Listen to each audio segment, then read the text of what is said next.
Live! Hey Fantastic. everyone. David, you are the man. Thank you very much.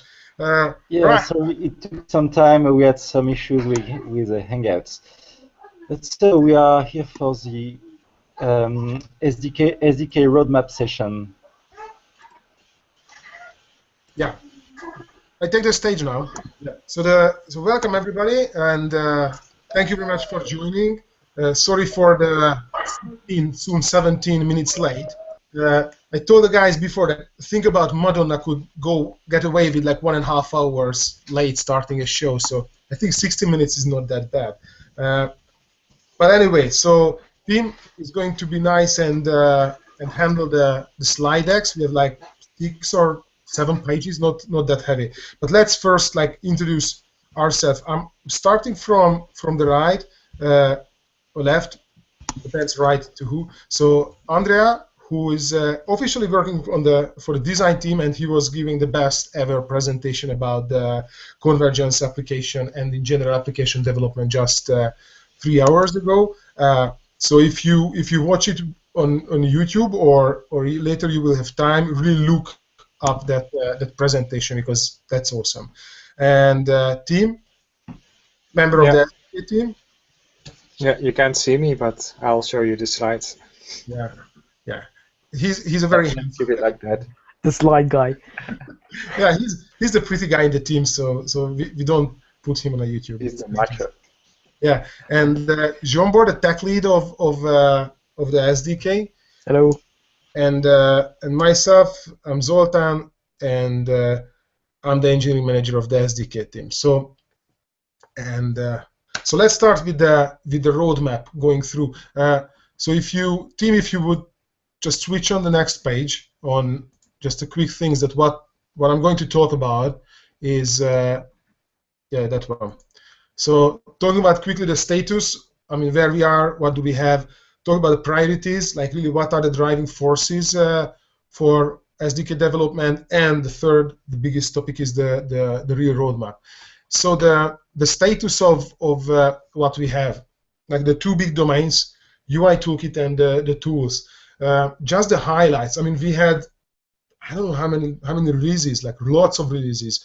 Just in this month, we pushed out like 4 updates on the 1.3 UI toolkit. Just the most important components, that the new bottom edge component, the adaptive page layout, which Andrea was talking about in the convergence story, very important. Keyboard focus handling, which is also super important for the desktop and touch environment migration, page header, toolbar, you name it. So there are lots of components. Actually, I would say that on the UI toolkit side, we are at the stage where we can call it feature complete on the touch environment, and really soon getting there with all the convergence features. We have a few gaps to close, but it's more or less there. So whoever tells you that it's not possible to make converged application with a UI toolkit, that's wrong. So you can do. There are certain feature gaps, but it's all right. On the IDE side, numerical. So we moved on to the 351 Qt creator. That's the IDE is based on, which is built with a 5.6 all Qt, which means that the dev kit under it, the default dev kit, is also can be built with a 5.6 So it means that the whole API set is pretty safe with the latest Qt releases, and the Qt creator is actually consuming the 1.3 UI toolkit. So it's a good example itself that how the UI toolkit behaves on a desktop, because the Qt creator is a pretty big desktop application. What else? Yeah, obviously we moved on the desktop kit to OTA 11 API. So when you open the IDE right now and you start your application and you target the Ubuntu desktop kit, you pretty much see the UI toolkit, what's available in the OTA 11 release. Going on the priorities. So we have 3 important areas, 3 driving forces. Number 1 is improve the performance for all costs. we receive lots of criticism for applications from application developers about the platform. About there is a place and space for improvements on performance-wise. I'm going to talk about with Zsombor a few words about how we will do it. The second one, the middle is the converged experience. So we have still feature gaps to close.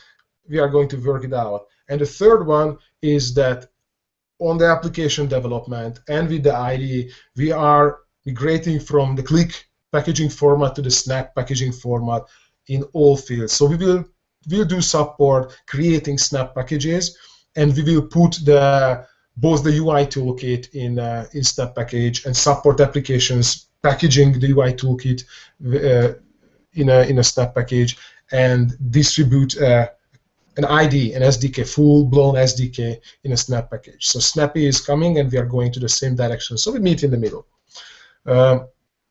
Okay, roadmap, talking about the performance, the real stuff.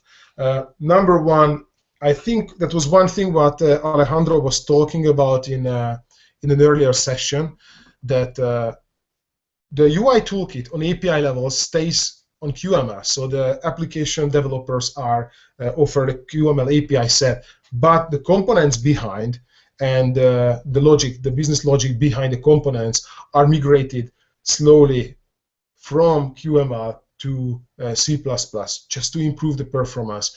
The history of QML is very long, and it's an ancient, not debate, but an issue, the old issue that if you do everything in QML, then it's very easy, very productive, but performance will suck at some point. So I would say that we implemented in the earlier versions of the UI toolkit most of the important APIs and components in QML, so they are there. But now it's time to turn on the fast bits and make them faster, and that happens in C++.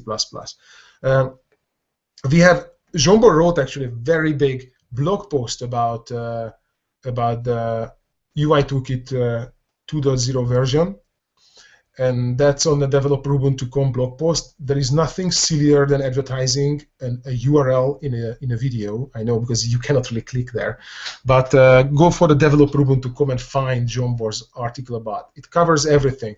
Zsombor, do you want to talk a few minutes about the version 2.0? Yeah, so the first thing that brought us to go for 2.0, or at least think about the 2.0, is that we are starting to pile up too many components which are marked as deprecated, and we have to maintain them, and we have to maintain them in parallel with the new components. And moving stuff to C++ also means that maintaining different versions of the same component is it becomes more difficult than it used to be.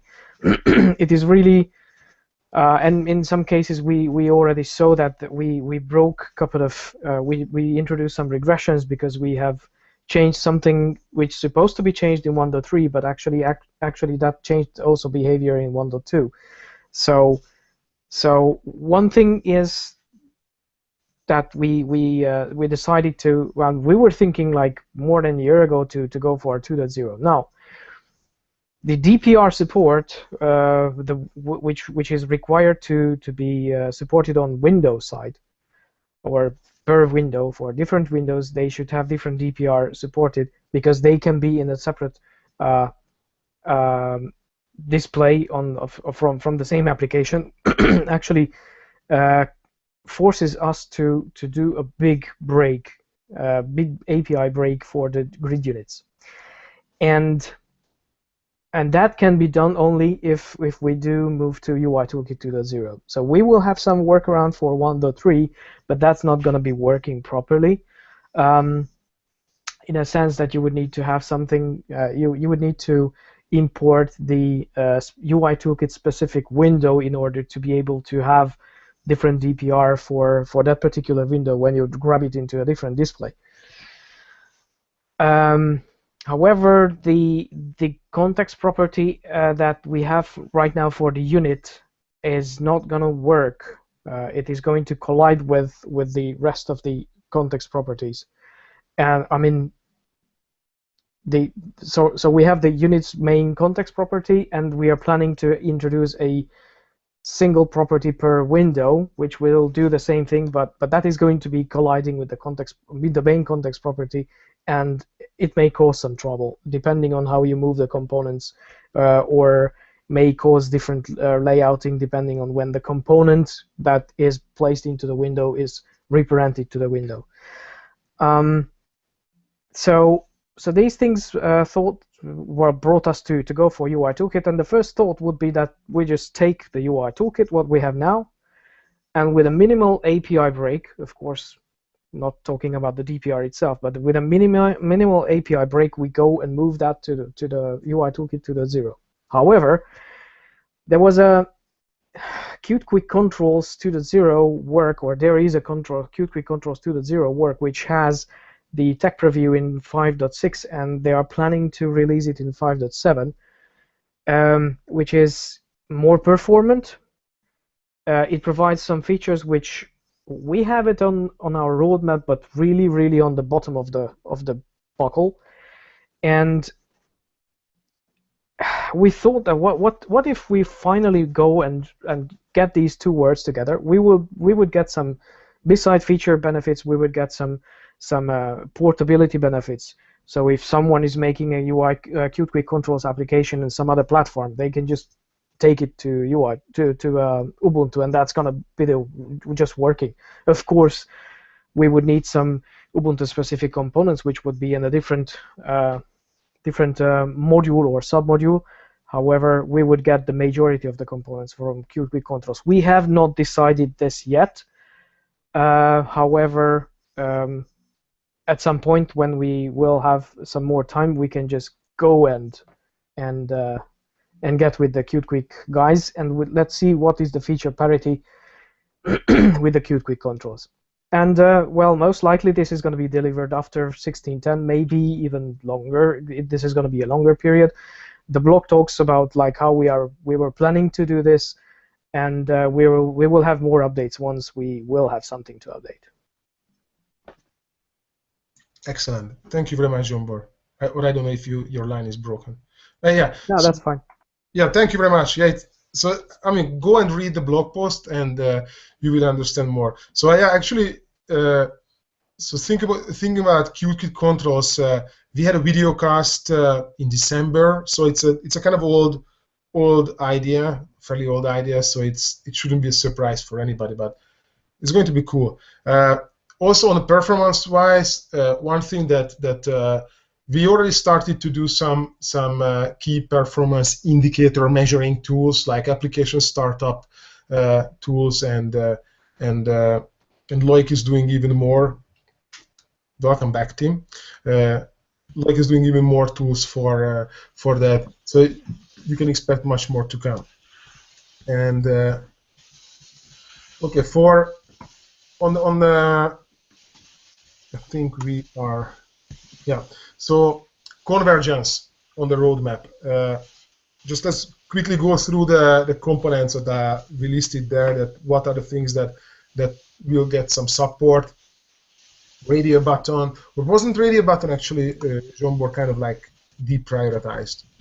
No, it wasn't deprioritized. It's just, yeah, we're waiting for some design facelift. Yeah, design, mostly design facelift. So header features, pop-up dialogues. Actually, the dialogues and pop-ups and menus are all coming. Maybe not necessarily from the UI toolkit. If I remember, you had some discussion with Savik about that. Yeah, mostly for the menus itself. So yeah, the toolkit. I mean, they are going to be based on the window management. What we have for the dialogue, especially, is something which we don't support the open layout dialogues. So we have one single dialogue which has the button at the bottom, and you can't place anything anywhere else. Yeah. So it's pretty rude. We have to have something which is more flexible and more configurable. Right. All right. Well, thanks. Yeah, Tim, we can go to the next page. Okay, and on the tool side, was it Neklash who said that he's excited to hear about the Alex Day? Just Yeah. Yeah, it was him. Okay, so let's quickly talk about the LXD story. So first of all, let's not talk about the SCH root, right? Okay, so let's put that behind. SCH root is a brilliant tool. It's a great application. It's wonderful, but it doesn't really fit to an IDE. Doesn't really fit to a developer experience because it's very fragile. It's very slow to bootstrap a change root, and it's as difficult to maintain and keep it up to date as any other Ubuntu. So it's actually a bit awkward that we are moving to the Snap desktop and the Snap personal Ubuntu direction.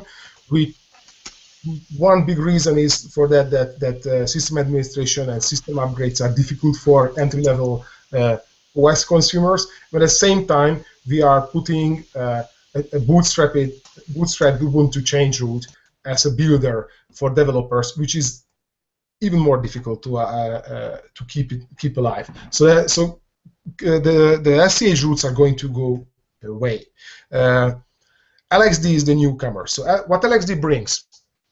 Much faster setup, much smaller images, much easier to release new images, and it's going to be not only a build environment but also a runtime environment. In a click change root, you can build projects, you can build applications, but you cannot run applications. So we really needed a container, not really an emulator, but a kind of platform simulator which can run touch application or snap applications or scopes or whatever you want. And LXD is the ultimate solution for that. We are at the stage that we have prototypes, already working prototypes in the experimental PPA of the SDK team. So go and figure, SDK team experimental PPA. And you will see there the Ubuntu SDK IDE, which has some LXD support already. So it's going to be really, really cool. The benefit of using LXD is that it's native to Ubuntu and it's native to the Snappy effort. So it's a common point. It's a very good one. What else? If you have any questions related to that, just bring it on. I already mentioned that we will support snap packaging of applications and snap packaging of the UI toolkit and producing, validating, testing snap packages in general. So we are going to the common direction. So it all meets there. And the good thing is that that we have the same block space, the developer Ubuntu.com. You can see all these plans in a very detailed manner, so you can check up later there. Right, I think we glanced through the presentations very quickly, and let me quickly check that what questions did we have in there. This stuff. Yeah, I've seen was that will Ubuntu SDK as module for other frameworks or support other frameworks. Okay, I'm not sure if I understand the question. Do you understand, John Boror? I think it was. Okay. You go, John. Yeah. Okay, I guess. Oh, we are not. Okay, so if Blin was referring to other flavors, Linux flavors, then I think we can say that yes, we right now at least, well, we haven't tried, but it should support. I mean, it should compile and it should work in other flavors as well.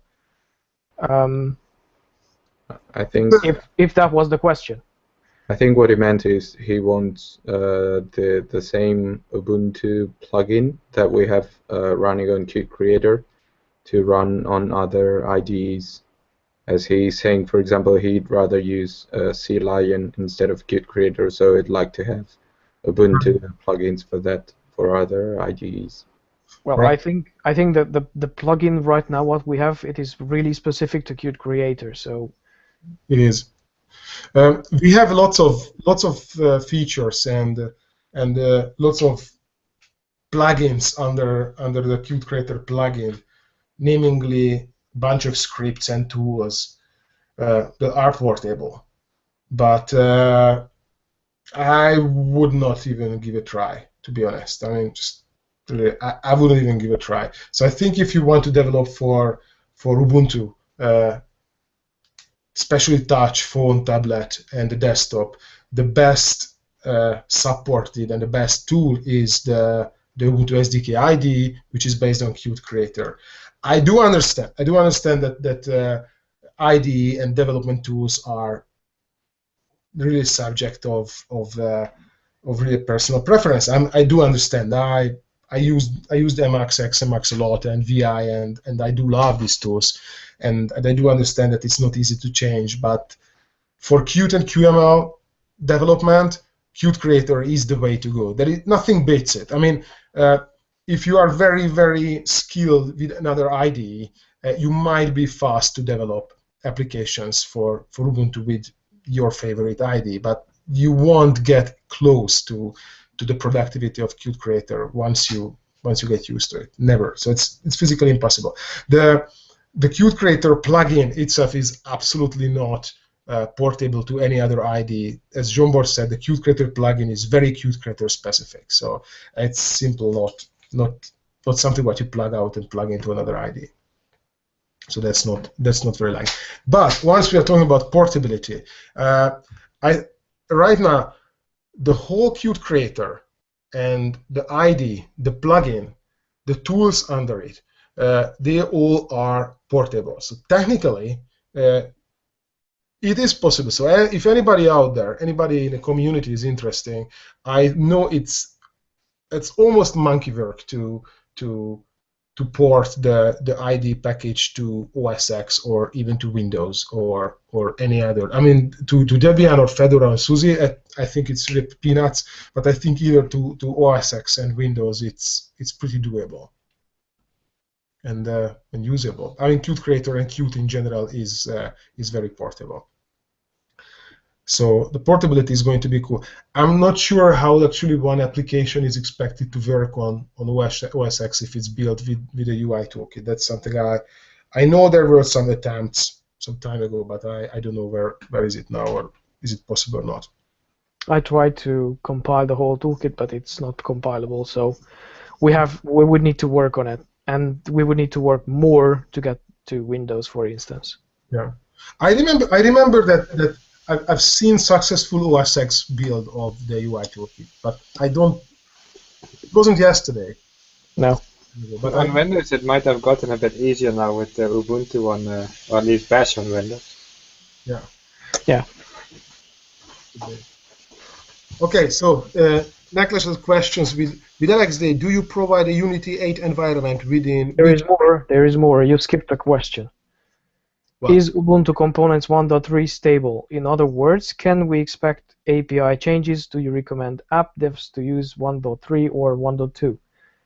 I love that. Coming from Necklash. Yeah. So 1.3 is, let's say in this way, it's not frozen, but it's released, okay? Stable. So this is stable. Yeah, it's stable. It is always a question which comes back, and well, it does for quite some time, for more than a half a year already. Zsombor, let me help you. If you have a desk with 4 legs, is the desk stable? I guess it is. Can you put a 5th leg under it? Yes, you can. Will it change the stability? No. Does it mean that you change the table? Hell, you do. I think that's how you can actually approach the stability of 1.3. So whatever you have there is pretty stable. You can use it. It's solid.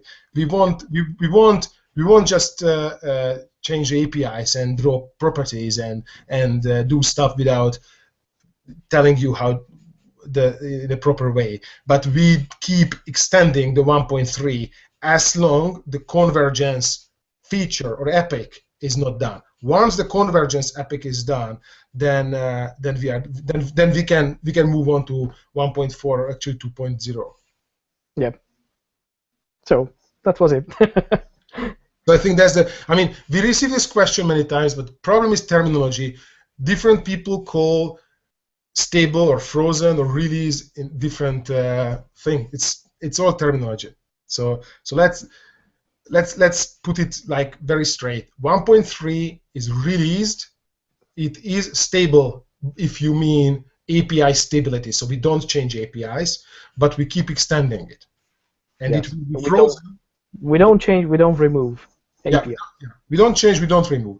And it will be frozen once we kick off the 2.0 branch. Yeah. And that's going to be the time when we increase the version. So Yeah. no worries. Okay, let's go for the next. By the way, one short sentence. With 2.0, we were planning to get the Qt Labs, typical Labs module. So all the components will get there first, and once they get stability, they will be moved into the main module. That's it. Okay, let's move on with that. We don't really have much time, so I'll try to be efficient. So the next question with LXD, do you provide a Unity 8 environment within which app devs run their app to check if it works correctly? So the LXD will come with a Unity 8 session. So when you deploy so we will make it possible that when you deploy an application, you can deploy it in a window, maybe even like an XMIR session. So that's going to happen. What APIs you will see there? I don't think you will see everything, because obviously it's not an emulator and it's not going to be a full platform API exposed there. So it's going to be limited, but UI level, yes. Question: what's the time frame from LXD support? We are talking about weeks. Few weeks, 2 weeks, 3 weeks at max. So, and the prototype is going to be released really in 1 or 2 weeks. So we are pushing it very hard.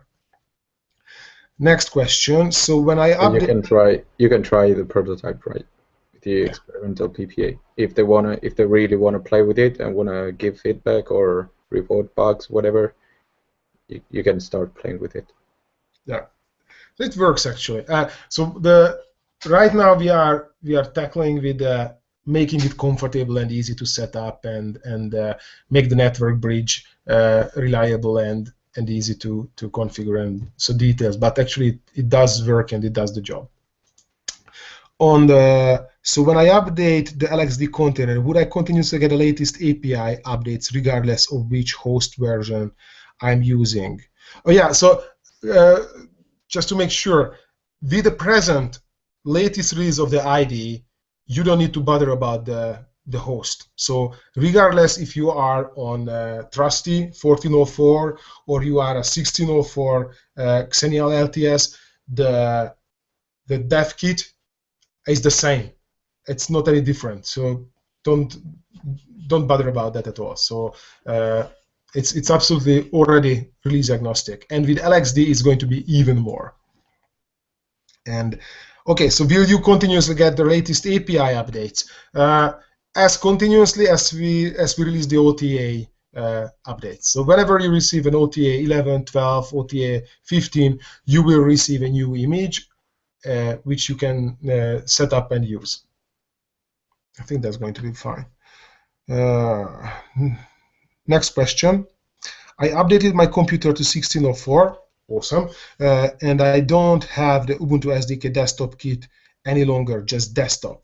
When selecting a kit, how can I install the Ubuntu SDK desktop kit? The package is called Ubuntu SDK dev.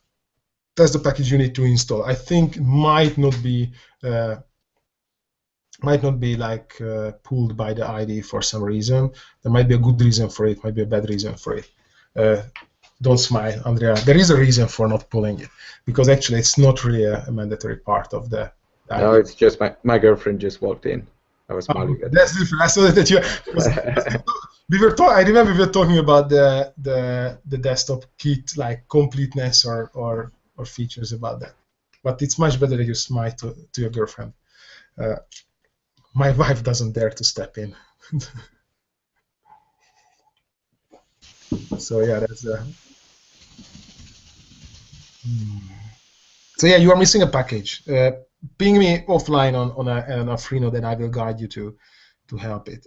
All right. Do we have any question? Awesome. No more questions. So guys, we started it 15 minutes late, and we can finish 15 minutes early. Yeah, we kept it symmetrical. Well, I do have a few questions to Andrea. I've missed the previous convergence session, so it might be a bit overlap with what you said there. But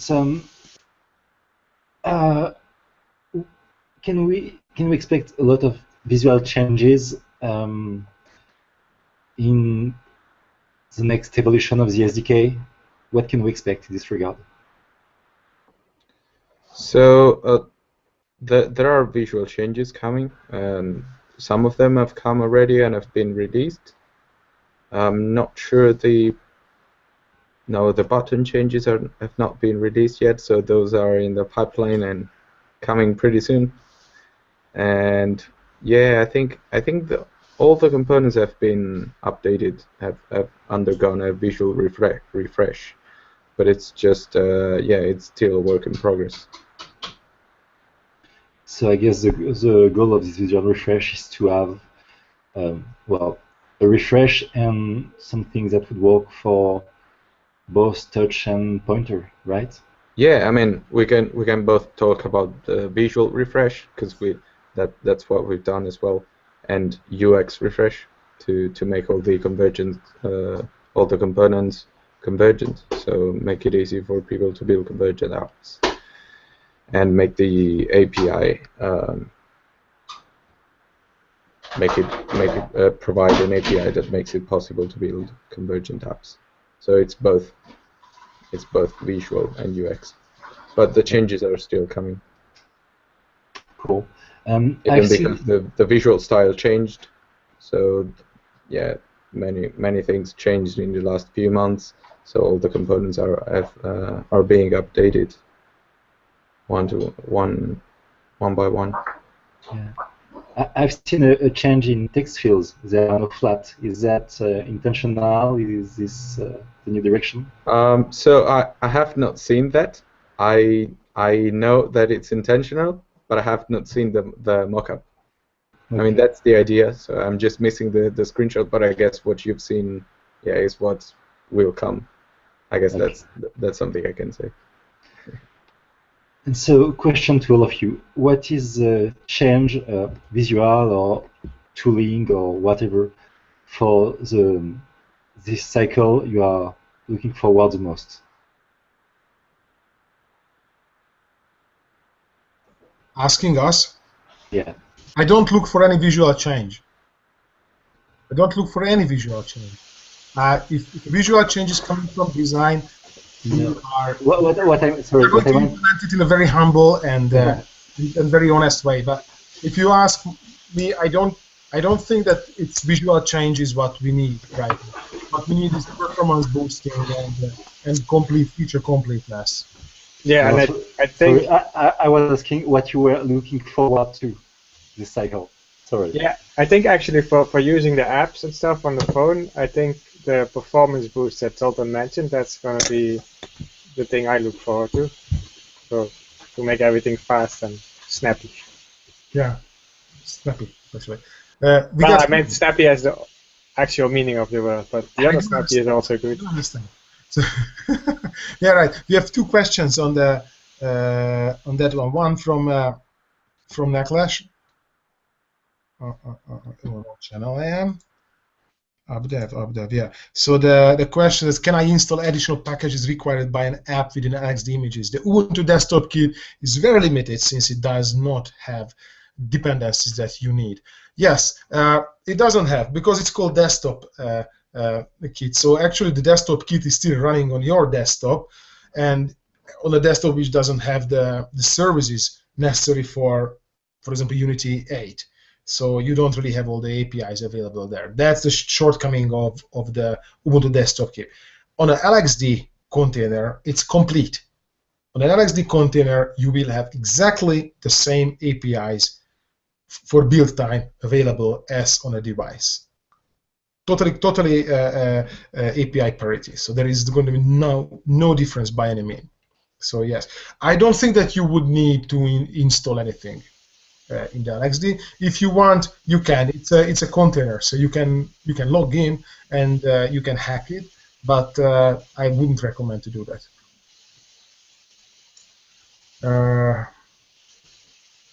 Yeah, so SBT is asking about that if the UI toolkit is included in the platform snap, so the app snap does not have to include it itself. Will Qt also be on the platform snap then, or did I misunderstood that? Well, that's a difficult question. Let's start off with a sure thing from our side.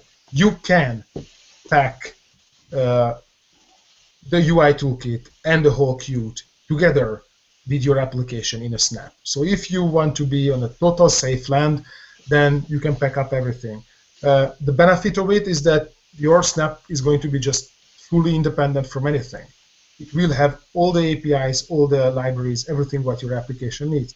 The downside of it is that it's going to be big, and it's going to be a duplication, so it will be redundant library set. But I know that there is a discussion that if Qt and UI toolkit applications are going to be part of the platform snap. I know, Jean-Bor, you were discussing with folks very recently. I think that I've heard that yes.